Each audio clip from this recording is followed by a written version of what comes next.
Welcome to Trying Times. My name's Carmen. If you're new here, we're best friends now.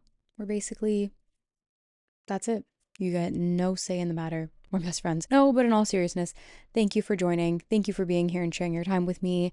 Like I said, my name's Carmen, and the show's called Trying Times. If you're wondering what it's about, it's basically talking about a lot of the trying times that occur in our lives. This can be good, maybe not so great. It can be embarrassing. It can be emotional. It can be a lot of different things. And that's what I talk about on here. The last couple episodes, I'll be honest, I have started off on the subject of weather.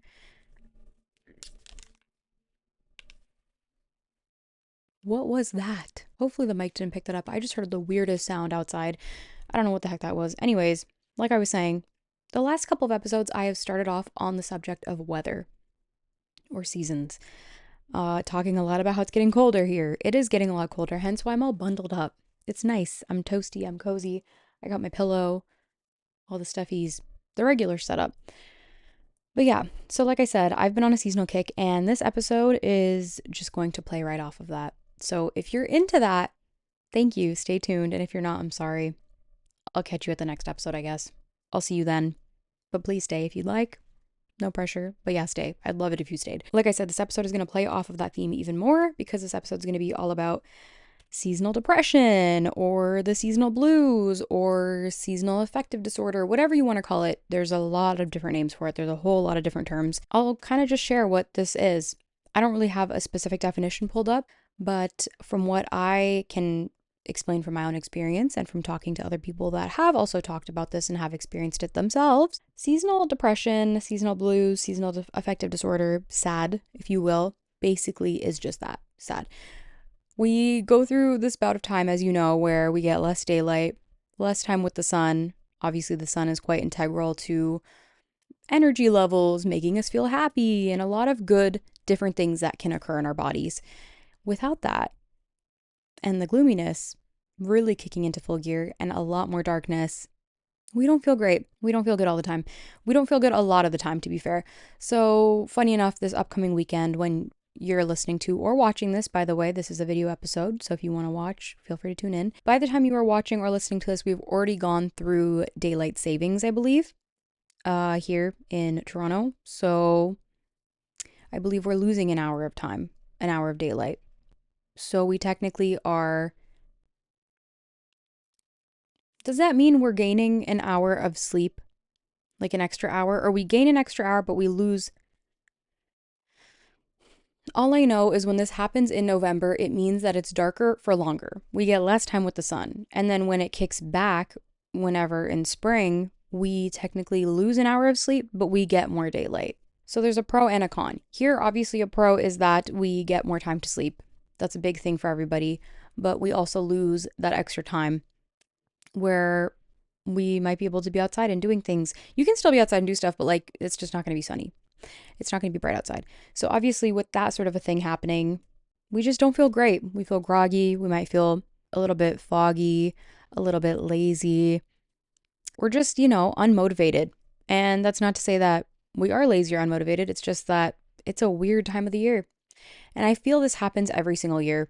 And I'll say this specifically. I think the way I look to it, at least, is like when I'm recording this right now, it's only really a couple days before Halloween. And I live for holidays. I feel like Halloween, like I said in the last episode, which if you haven't checked that out, please go check it out. Halloween is my favorite season. So having that, I have that to look forward to. In November, if you're in America, you get Thanksgiving, I believe. We already had that technically in October as well. So the next thing we have to look forward to is Christmas or New Year's.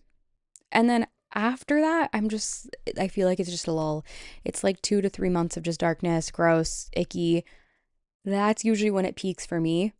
I don't feel great, obviously, coming fresh out of summer, fall, and then it's dark.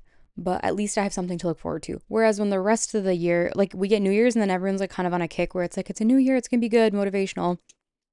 Which I don't want to divert heavily to a different subject, but like New Year's, I feel like with resolutions and stuff, people get really motivated. Me personally, I don't really like doing resolutions. I think I liked doing them when I was younger. And now I'm just like, if I'm going to make a goal of sorts, I'm going to do it throughout the year. I don't really care per se if it's January or if it's July or if it's October. I will start working on that when it when it happens or when I think of it or when I want to do it. So for me, I feel like January is just kind of like, it's a fresh start, but also it's like, okay, it's dark all the time. It's not nice. So that's how I feel. That's how I would describe seasonal depression. Now, did I describe it well at all? Probably not.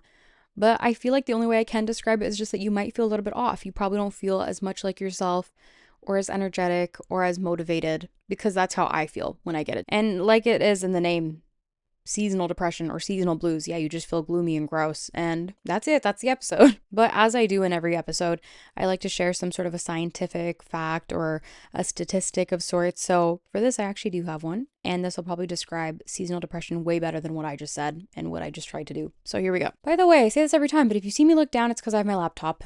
So I'm reading off of that, okay? So for this episode and for this interesting fact specifically, I thought I would dive a little bit more into something that's a little basic, kind of like a staple that gives us more insight into why exactly it is that we experience this phenomena, or what it is that we go through when we do, if you go through it. For those of us who do. If you don't experience seasonal depression, or like it just doesn't really happen for you that way, that's amazing. But yeah, kind of like I said earlier, but in better terms, in some, the reason we might experience some depressive symptoms is due to the lack of sun that we get during the winter months, which then leads into a drop in serotonin. Basically, serotonin is referred to as the happy chemical in our brains. It plays a very big role in our mood and furthermore, everything else. Mood is connected, I feel, to everything. So if that's kind of through the floor, a lot of other things are too, especially emotions, and then furthermore, our overall well-being. So that's what that means. Basically, that's what we go through when we go through it. I wish I just started off with that fact because I would have saved a lot of rambling, but thank you for sticking with me and being there. So yeah, for me, I like talking about this from my experience. I think I experience it in waves every year. I remember specifically when I was in university, it was like my first time living away from home. I was kind of a little bit like, I don't want to say lonely because I had a really cool support system around me, both at home and at school. But I just felt really like isolated. And I was like, what's going on? Like, it's not that I'm alone or that I feel lonely, but I feel very off and just like not good. I would isolate myself a lot more. I felt a lot more tired. I felt probably a handful of symptoms of depression also. And I genuinely did not know what seasonal depression was at that point in time. I was like 18, so I really honestly don't think I'd ever heard of the term, and I was like, what the heck is this? I feel so crappy. And I noticed that every year, because I was there for 4 years, I noticed every year it got progressively worse, but it wasn't all just like a consistent line of like, oh, I'm experiencing this exactly from like mid-October to April or whatever. It was like it would come in waves, usually in November, because obviously if you're going out, it's just cold. You don't really feel comfy being out. Like, I don't know, it just didn't feel fun for me. So there was that. And then it would happen again probably in like January, March. So it would happen in spurts. Like, I'd be chill, and then there are moments where it just got worse. And I'm like, oh my God, what is this? Why am I experiencing this? And I genuinely used to get concerned because I didn't know why that was happening until I just finally learned what the term was. I'm not someone who is particularly not a fan of cold weather. I actually do like the cold. I like that I can layer up. I like that I can wear comfy clothes. I like that I can be cozy and warm. And it gives me an excuse to drink a whole lot more hot chocolate, apple cider, all the hot drinks, to be fair. Like, it gives me an excuse to do all that stuff and bake a lot more. I feel like it just encourages my baking addiction. So I don't mind the cold. That's not the issue. But for me, what I noticed was the darkness. I did not like the darkness. That is what I think triggered a lot of it. And obviously, when you're in university or college or any sort of post-secondary or even in the workforce, if you're in either a night class or a night shift or what have you, and it's a cold, dreary month, you're probably already a little bit tired. And then on top of that, you're going to feel the effects of the fact that like you're stepping out and maybe it's only 5 p.m. and it's already pitch black outside. Or maybe, you know, you didn't have anything to do during the day. So the only time you are actually leaving the house is in the evening and it's dark. Or maybe you were busy the whole day and you were indoors either at work or at school or whatever. And the only time you can leave is in the afternoon or the evening. And by the time you leave, you get maybe 20 minutes of daylight. So I noticed something like that, I think. And that's kind of what started to spark it for me, because I was like, oh my God, I was spending a lot of hours in class. Or if I had downtime during the day in the winter months, it wasn't so much that I had the energy to be out and doing stuff every single day or all the time while it was light outside. I was probably trying to catch up on sleep or studying or working on assignments. So when I did leave, it was often for class or for some sort of prior social thing that maybe was planned, or I don't know. But just leaving in the winter months, like in the evenings, I was like, oh, this stinks. This is the worst. So that's when I really noticed it for me. And again, like I said, I don't mind the cold, but it's the gloom. The gloom is what gets me. I don't mind a day of rain here or there. In fact, I appreciate a day of rain here or there because I get to read. If I have the time and the ability to be inside and enjoy that moment, I love it. When it rains on a weekend, that's the best feeling ever because I'm like, oh my God, cool. I just get to like cozy on up and read and do whatever it is I want to do. If it's snowing, it's a similar effect. If it's snowing, it's kind of pretty if you obviously don't have to be out walking in it or driving in it, because that's a very different experience. If you're sitting inside your house and you're just like cozy and then you can see the snow outside, you feel like you're in a giant snow globe and it's kind of amazing. It's kind of a beautiful experience. I like it. But when it's not that, then it's just gloomy and gross, in my opinion. Maybe that's negative to say. I don't know. But I feel like through years and years and years of just having experienced these symptoms and then maybe starting to open up and talk to friends about it, talk to like a therapist about it, and try to understand what's going on, talking to family about it, everyone had their own sort of experiences that they were able to share, which I really appreciated because I didn't feel as alone. I didn't feel like what's wrong with me or what's going on or maybe something's not good or I don't know. Like the first thing I find for myself and actually quite a few friends that I speak with as well is as soon as one thing's off or feeling a little bit bad, either you go to Google or you just immediately assume you're dying. I don't know what it is. And it's really the latter because if you don't go to Google, you just assume that it's really bad. And if you do go to Google and you search it up, never do that because it's going to tell you you're probably dying. And it's just bad. It's not a positive experience by any means, and nor is it productive. So, after having had conversations with those around me, I start to feel better. And I feel like through this, I was able to slowly start to implement somewhat of a protocol. I'm going to call it a protocol because it is still very much in the works. It's still very much growing as a list. And there are things that I'm really trying to do more and more every year to understand what can help. Off of the top of this list that I have written down here in front of me, though, I will say vitamin D. This in general, whether you take drops, little capsules, what have you, or, I don't know, take it in the form of juice, smoothie, whatever. This is basically like a staple for every winter or just fall, winter, spring, maybe a little bit. Or you could do it all year round, but this basically helps to boost what you're not receiving naturally. Again, we're not receiving much sunlight, if any at all, most days. So that is like a big thing I would recommend that I would say has helped me. And I honestly do this all year round. So I find it to be very helpful. The next thing I will say, and I say this for literally everything, so you're going to roll your eyes and you're going to be like, this is so annoying. We've heard you say this so many times, but I will say exercise. I say this for everything. And I'll be real, I've been very lazy with this lately, which is probably why I haven't been feeling great and it's starting to get darker and I'm not feeling really great on top of it. So I'm lying to myself when I say I'm on top of it because I'm not. I need to be more on top of it. I need to be doing this more. But I'm hoping for some reason that as soon as it starts to get darker, I'll get more motivation to start going to the gym because then I'm not going to want to be outside doing stuff, nor is it going to be like nice and sunny and warm to want to walk around and do stuff. So I'm hoping I just start spending more time at the gym. Hoping. Maybe I will. I don't know yet. We'll see. But that is a big thing. Exercise does help. I've talked about this in many episodes before. There are so many different forms of exercise. There's so many different ways to go about it. If you want to go into a gym and use a bunch of weights or machines, by all means, go for it. If you want to go run, go run. If you want to try different classes, try different classes. I feel like the only way to really understand what you do like or what you don't like is by trying a bunch of stuff, because at least that's what's kind of helped me, I think, over the years. So I would say do that. And also, sometimes I will say doing a class of sorts is nice because it's a group setting. You don't feel as in your head. You're maybe able to focus, at least for me, I'm able to focus a little bit more on what I'm there for and what I'm doing as opposed to being in my head. Does it always help? Not 100%, but it helps like 90% of the time. So I would say those are some pretty good odds. And I would definitely recommend trying out some different classes or getting involved in some sort of an activity in general, which leads me into the next thing. I will specifically in like the darkest of dark months, I will try to see friends or do fun activities at least once a week. Does this mean this happens every week? No, absolutely not. Because realistically, that's a lot of weeks to plan for and it's a lot of things to do. And sometimes we just don't have the energy for that. It's a lot and that's okay.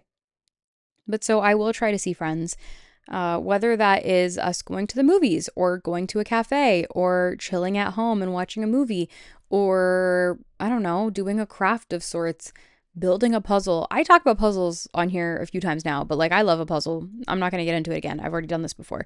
But doing anything is just nice. Or get together and bake something. Get together and order takeout or cook something together. There's so many different things you could do. Have a paint night. I think doing these sort of things and making sure you're keeping yourself in check and not just sort of like slouching into the gloom all of the time, at least not the whole week. It's like vital to have something like this because it just kind of functions as a pick me up and makes you feel a little bit excited for something, a little bit motivated if you're not already feeling the greatest. So that's a huge one. Going off of that, if you are somebody who is living maybe far away from home, or you are in a new place, or maybe you are in a different circumstance where you're not directly super close to where all of your friends and family might be. This goes also for having like long distance friends or family or what have you. I try to schedule calls with friends to have something to look forward to. And again, this is very similar to the previous thing I just mentioned of like trying to see friends or do fun activities once a week. But this sometimes can be a nice placeholder for that as well because it's a little bit less high stakes. And when it gets really bad out in terms of weather, like if it's like a snowstorm and it's not safe for you to be driving somewhere, but you want to like connect with someone and you want to catch up and just feel, not isolated, not lonely. I don't know. I feel like sometimes if you're motivated to talk, this is a great way to do that. And obviously, it doesn't put you at risk of being out and driving in like insane weather. So I will say that's a really, really good one. And I honestly do genuinely love doing that. Do I do this every week? No. But I do think it's sometimes nice. And also the whole thing of like scheduling, sometimes this works with certain friends and sometimes it doesn't work with other friends. If you're able to make it work, I think that's amazing. And sometimes it works out best to just be on the fly, where if your friend has time open up and you also just so happen to be chilling and like lounging around, then call, FaceTime, do something, hop on Zoom, I don't know, or do Google Meets. Hey, that's there too. I will add this.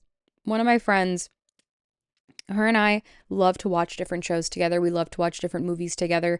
And we live maybe like half an hour away from one another. Neither of us are crazy about driving either. So it's not possible that we see each other like every week. We try to see each other once a month or just about every other month, which is still really, really good. And we always have the best time when we hang out. But to kind of stay on top of watching certain things together or maybe just enjoying each other's company, we will go on Google Meets and share our screens and like pull up YouTube videos or pull up shows or pull up movies or even music. Like we sometimes even have creative sessions where we'll plan out a bunch of stuff over Google Meets because there's no time limit like other platforms. But I think that's an amazing thing to do and it's fun and it kind of keeps you connected. And I don't know, sometimes when it's like just not nice weather, I find for myself, I'm either incredibly motivated to get out because I'm trying to force myself to be out of my comfort zone, or I feel 20 times more inclined to not leave the house. So yeah, either I feel very motivated to leave or I feel very motivated to not leave and stay inside and not do anything. So it's really the latter. And I find this is a good way to stay connected. It's something to look forward to. It's something fun. And it's a pick-me-up. Again, that's a huge thing. The last thing I will add that I kind of already mentioned is just drinking lots of warm drinks. A lot of tea. This is not particularly something that I'm like, oh my God, like this has helped me so much. Does it help with hydration? Yes, a little bit, but it's more so just that it's nice and you feel warm and cozy and it's good. And it's like, I don't know, sometimes doing those kinds of things for me or having those little moments for me where you're very present in your body or your surroundings by enjoying something can help to improve your mood. So I think that's a huge thing. And I didn't want to leave that out of my list. So yeah, those are just some of my remedies and integrations into my routine.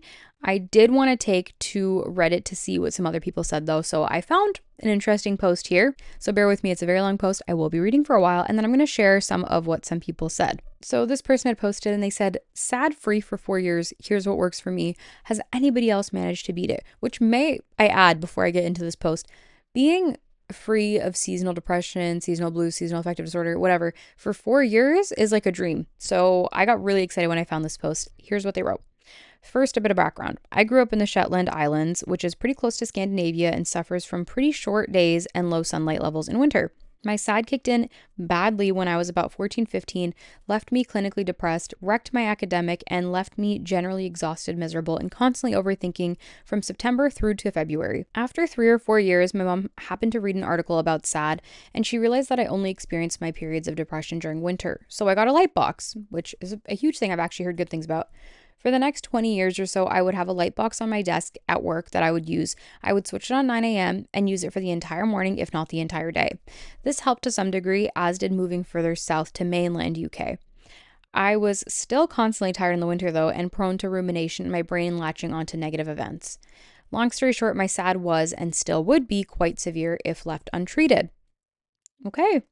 About 5 winters ago, I tried using vitamin D and taking 125 micrograms daily, and that seemed to really help the first winter. To the degree I got away without using light therapy, the following winter I was dealing with the aftermath of a bad relationship breakup. I didn't use light therapy, the vitamin D did not help, and I went through one of the worst winters of my entire life for depression and overthinking.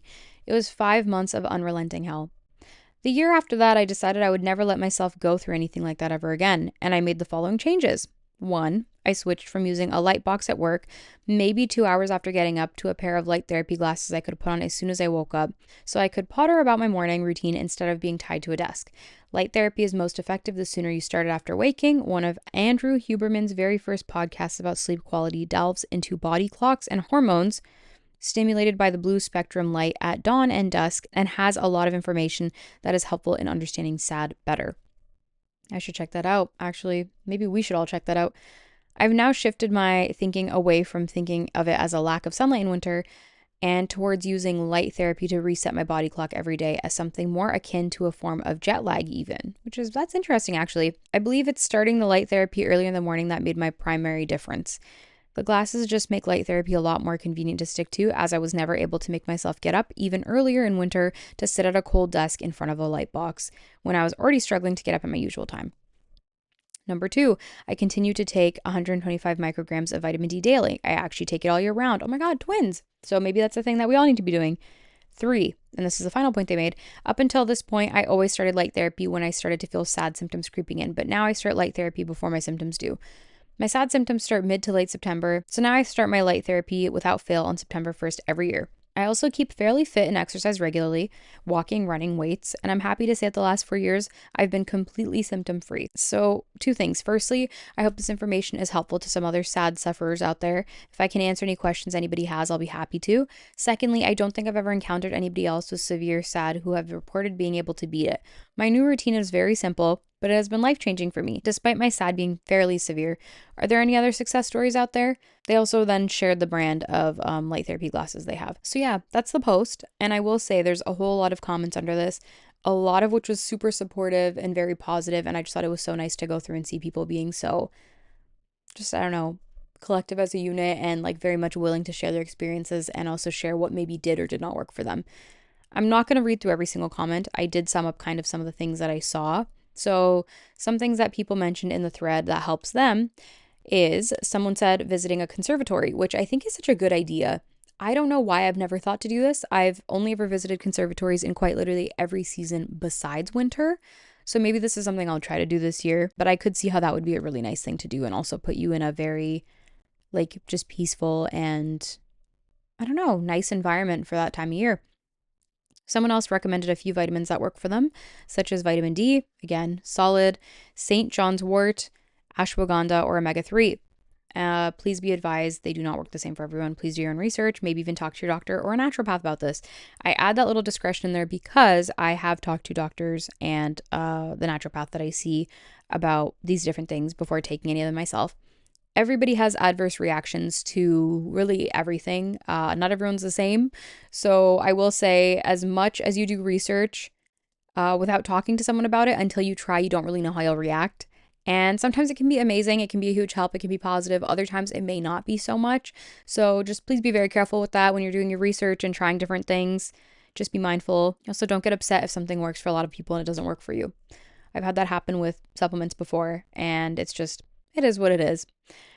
Finally, somebody else suggested limiting your caffeine intake because this can be a lot in the sense that it can make you potentially anxious and so forth. I will share this from my perspective also. I no longer drink coffee. I actually stopped drinking coffee probably like about 3 or 4 years ago. I'm no stranger to holiday drinks though. If I do ever choose to get one, which I usually do a couple times a year, I will go decaf, and I still feel like that makes me feel very jittery and not good. My body reacts to it in a very strange way. So yeah, it doesn't help me. I usually get like a headache and I just don't feel good with that. So please be careful when you have your caffeine, even if you're someone that like is super reliant on it or maybe has a stronger tolerance. Just be mindful of that. If you're someone like me who does not like drinking coffee or maybe doesn't react great to it, I'll suggest green tea or matcha. I love me chai, cha. I have that regularly. Some days I won't have it just to like balance the caffeine intake, or just different herbal teas. Honestly, really, there's so many different things to try out there that may or may not be good for you. So, yeah, just honestly, I think the biggest thing I can take away from this whole episode is just really doing your research and experimenting with what does and does not help you. Because it's a long time that we get darkness where we get, I don't know, here at least I feel like we have this for October, November, December, January, February, March, maybe a bit of April. So 6 to 7 months of just gloom. And that's a whole lot of time in our lives that we experience that over and over and over again. So I would say to very carefully and mindfully take time out for yourself to do some research, to understand what you do and don't like, and have like a trial period of things of like, oh, maybe I want to try this and see how it feels after like 2 weeks. Do I feel any better? Do I feel a difference? Do I feel worse? And just doing that kind of thing, because that's honestly what I did to figure out the few things that have helped me so far. So yeah, I've ranted a lot about this, especially about the weather, as I always do. I don't know why that's becoming the thing. Like I said, I aired myself on the last episode. I'm like, I check my weather up way too much. So yeah, that's it for this episode. I have rambled a lot. I appreciate you for listening and being here and sharing your time with me. If you're still here, thank you so much. If you tapped out earlier, I get it. That's okay. No, but seriously, thank you for being here and listening. I appreciate you. And I hope to chat with you soon. If you want to reach out and talk about this topic or anything else, or if there's something you'd like to hear about, please feel free to message me on Instagram at the Trying Times Podcast. And I'd be happy to chat. So yeah, thank you for being here. I appreciate you. And I hope you have an amazing day, night, whenever you're listening to this. So yeah, we'll chat again soon, okay? Bye.